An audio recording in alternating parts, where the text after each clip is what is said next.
Hi guys. Hi Henry. Hi Cora. Hi Bonnie. Hi Bonnie. Hi Bonnie. Hi Cora. Hi Henry. This book is called Alistair Underwater by Marilyn Sadler. I'm guessing that this little boy's name is Alistair. What do you think? I agree. It's Alistair. Alistair Griddle lived the quiet life of an ordinary schoolboy.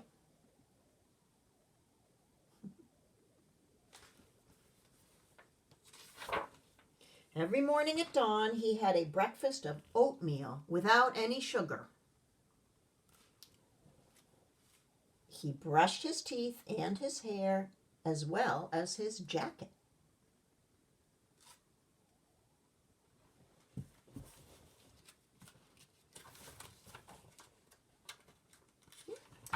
Then he went to school and he reminded his teacher to collect the homework.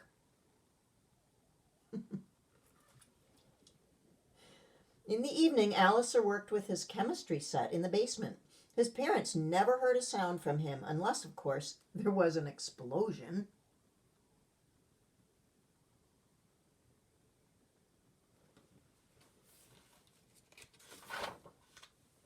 But on weekends, Alistair did what he loved best. He collected duckweed and algae from the small pond behind the house.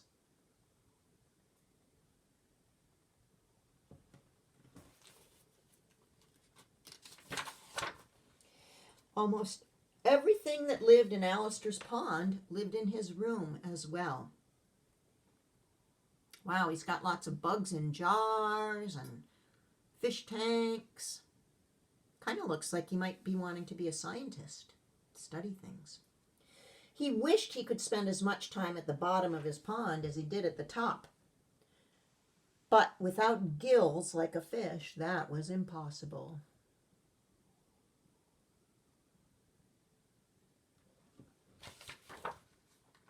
So one day, Alistair built himself a submarine.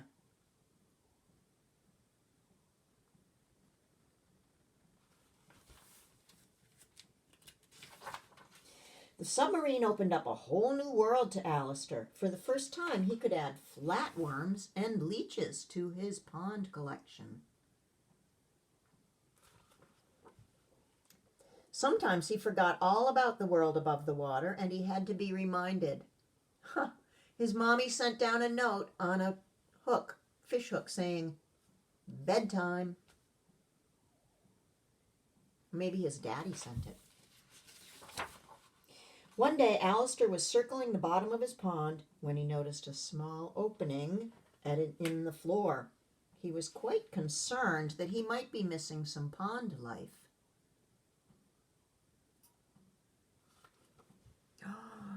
So he put his submarine into gear and headed down through the tunnel.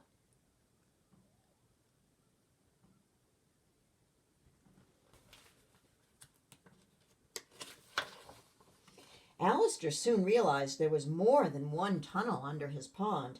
In fact, there were hundreds of tunnels going off in all directions.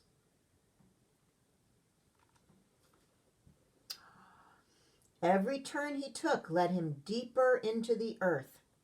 He saw creatures he did not even recognize from his own pond.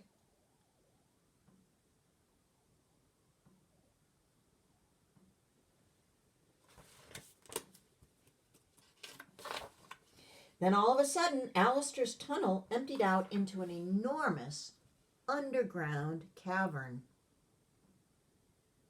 Can you see his submarine? It's very tiny, but that's how big the cavern was, because his submarine is just that tiny thing right there.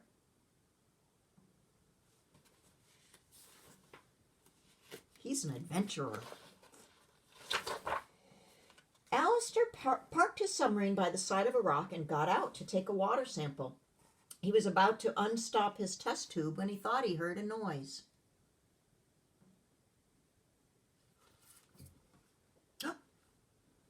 Alistair turned around just in time to see some frog people disappearing behind a rock. frog people? When the frog people realized Alistair was not going to hurt them, they came back out to meet him. Alistair liked the frog people. They reminded him of frogs in his own pond back home.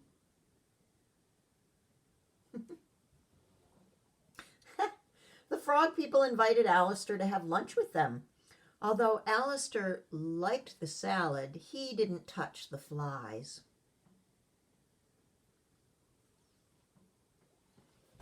Frogs like to eat flies, but maybe not so much little boys, huh? After lunch, the frog babies wanted to sit in Alistair's submarine. Alistair made them promise not to touch anything.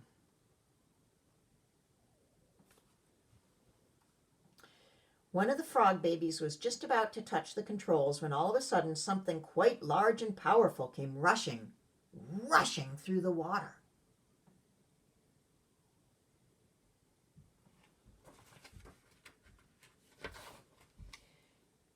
Alistair and the frog babies were flying through the air. Whoa. That looks like a sea serpent. It was then that the frog people told Alistair about the goose.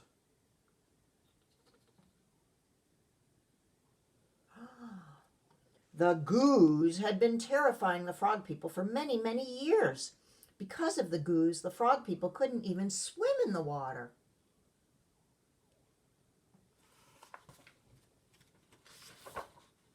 Alistair wanted to help the frog people, but he did not know what to do. And then he had an idea. He got into a submarine and started up the engine. The frog people watched nervously from behind the rocks.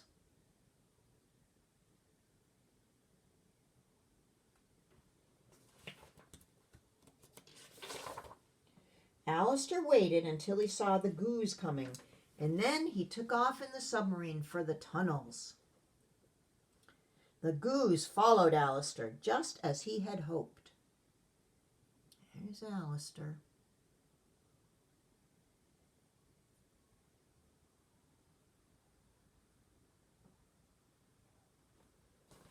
It's a little scary. Alistair raced through the tunnels with the goose close behind him.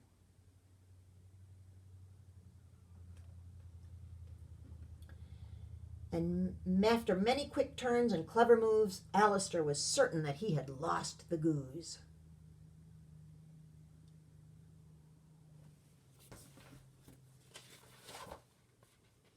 The frog people were so happy they croaked for joy. It was the first time they'd been able to swim in the stream for a very long time, and it was the first time the frog babies had been swimming at all. Everyone wanted Alistair to stay for supper, but Alistair was anxious to get back to his own pond, so he said goodbye. You can see them all on the shore waving goodbye.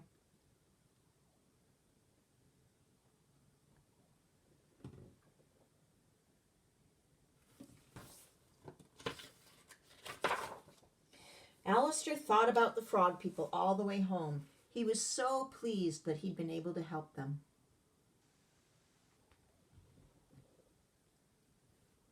And now he could go back to his quiet life as an ordinary schoolboy, knowing that the goose would never again...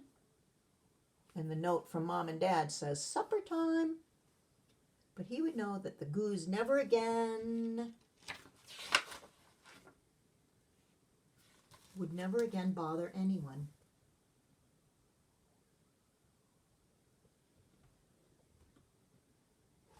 There's Alistair.